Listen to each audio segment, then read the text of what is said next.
Praise Lord. आप सबों को जय मसीह की। क्षमा एक वरदान है। लूका रचित सुसमाचार उसका 23 अध्याय और 34 पद को जब आप पढ़ेंगे तो वहाँ पर देख सकते हैं यीशु ने अपने पिता से कहा, हे पिता इन्हें क्षमा कर, क्योंकि नहीं जानते कि ये क्या कर रहे हैं। और यह क्रूस पर से कही हुई पहली वाणी है। और यीशु मसीह ने यहाँ पर एक अद्भुत स्वभाव को दिखाया है, एक अद्भुत पहचान को दिखाया है कि क्रूस पर चढ़ाए गए हैं और ऐसे लोग वहाँ पर हैं जिन्होंने क्रूस पर यीशु मसीह को चढ़ाया है, ठट्ठों में उड़ाया है, उनका मजाक उड़ाया है, कांटों का ताज पहनाया है, कील ठोके हैं। और ऐसे लोगों के लिए यीशु मसीह प्रार्थना कर रहे हैं कि इनके अपराधों को क्षमा कर। मेरे प्रियो, यदि आप वरदान पाना चाहते हैं, यदि वरदान की इच्छा है, तो मैं आपको उत्साहित करना चाहती हूँ कि एक वरदान जरूर मांगे कि हम अपने अपराधियों को क्षमा करने का मन रख सके। कई बार हम घर की सफाई बहुत अच्छे से करते हैं और नहीं चाहते हैं कि कोई भी हमारे घर में गंदगी को फैलाए, और हम घर की सफाई तो कर ले रहे हैं, और क्या हम इस प्रकार से अपने मन की भी सफाई कर सकते हैं? मेरे प्रियो, घर की सफाई तो यही रह जाएगी। यदि मन में गंदगी रहा तो हम किसी भी रीति से परमेश्वर के राज्य के वारिस नहीं होंगे। यहाँ पर यीशु मसीह का एक अद्भुत स्वभाव है और उन्होंने प्रभु की प्रार्थना में भी इस बात को सिखा दिया है कि हमको क्षमा करना है। मैं आपके साथ क्षमा के विषय में बहुत सारी बातों को बांट सकती हूँ, लेकिन आज क्रूस पर से कही हुई इस पहली वाणी को बहुत ही छोटे शब्दों में मैं आपके साथ रखना चाहती हूँ। यदि आप परमेश्वर के वचन में मत्ती रचित सुसमाचार उसका 6वां अध्याय और 12 पद को पढ़ेंगे तो वहाँ पर प्रभु यीशु मसीह ने प्रभु की प्रार्थना सिखाया, और वहाँ पर वो कह रहे हैं कि जैसे हमने अपने अपराधियों को क्षमा किया, वैसे ही तू भी हमारे अपराधों को क्षमा कर। आप खुद सोचिए कि हम खुद से बोल रहे हैं कि जैसे हमने अपने अपराधियों को क्षमा किया, यदि हम आधा मन से किए हैं। कई बार हमारे मन में ये विचार आता है, कुछ लोग हमारे विरुद्ध में इतना ज़्यादा गलतियों को करते हैं, गुनाह को करते हैं कि हमारे लिए क्षमा कर पाना बड़ा ही मुश्किल होता है। तो हम सोचते हैं कि हम उनको क्षमा नहीं कर सकते, हम उनकी बातों को भूल नहीं सकते।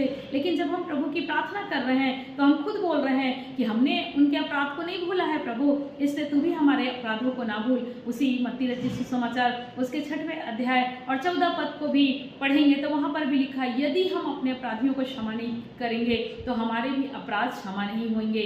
मेरे प्रियो, हमको अपने अपराधियों को पूरा क्षमा करना है, उनके सारी गुनाहों को, सारी गलतियों को पूरी रीति से माफ़ करना है, भुलाना है। हम इस बात को सोच सकते हैं, हम जान सकते हैं कि यीशु मसीह विपरीत परिस्थितियों में भी अपने अपराधियों को क्षमा करके इस बात को मुझको और आपको सिखा रहे हैं। यदि आप मत्ती रचित सुसमाचार उसका 18 अध्याय और 21-22 को पढ़ेंगे तो वहाँ पर देखेंगे पतरस ने बड़े अच्छे से यीशु मसीह से सवाल किया, और पतरस बोल रहे हैं कि मेरे भाई जो मेरे विरुद्ध में अपराध करता है, पाप करता है, तो मैं उसको कितने बार क्षमा करूं? क्या 7 बार? यीशु ने उत्तर दिया, 7 के 70 गुना बार। और यदि आप 7 से 70 का गुना करेंगे तो 7 सत्ते 49, 490 यहाँ पर हो रहा है। 490 बार क्षमा करने की बात कही गई है।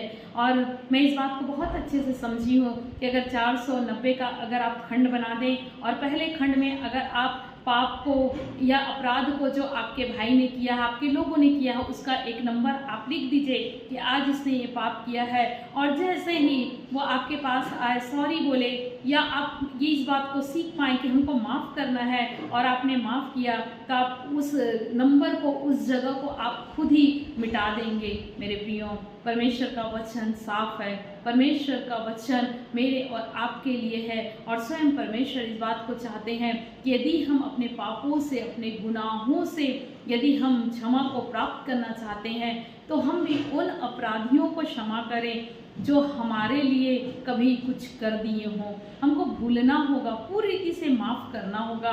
यदि हम आशीषों के भागीदार होना चाहते हैं तो हमको हमारे लोगों को क्षमा करना होगा, उन्हें भाई समझ करके पूरी रीति से उनके अपराधों को मिटा देना होगा। मेरे प्रियो, मैं आपसे ये बोलना चाहती हूँ कि क्षमा करना उनसे समझौता करना नहीं है, लेकिन क्षमा करना एक मेल मिलाप है, और परमेश्वर ने हमें मेल मिलाप की आत्मा दिया है। हम मेल मिलाप के साथ रहें, क्योंकि इस जीवन में हम इस बात को जानते हैं, जो जीवन हम जी रहे हैं वो केवल क्षणिक है, लेकिन जो यीशु मसीह में जीवन है वो अनंत जीवन है।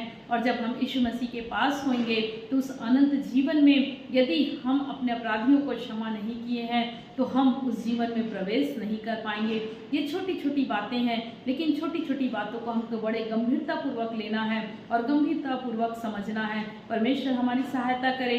यीशु मसीह ने जिस कठिन परिस्थितियों के साथ क्षमा किया है उस कठिन परिस्थिति को हम समझें, क्योंकि उतना कठिन परिस्थिति से तो हम होकर के गए भी नहीं हैं। इसलिए यीशु मसीह मेरे और आपके लिए एक आदर्श हैं और उन्होंने पहला कदम जो बढ़ाया वो यही है कि वो क्षमा किए, और उसके बाद दूसरी वाणियों को हम देख सकते हैं। लेकिन हम इस बात को जाने कि हमारे जीवन में, हमारे मसीही जीवन में जो शुरुआत है वो क्षमा से शुरू होना चाहिए।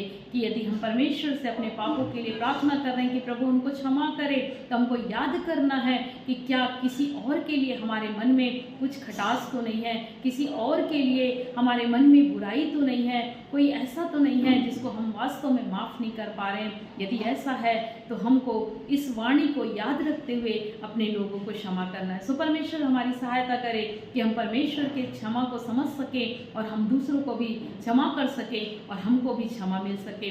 परमेश्वर इन शब्दों के द्वारा, इन वचनों के द्वारा आप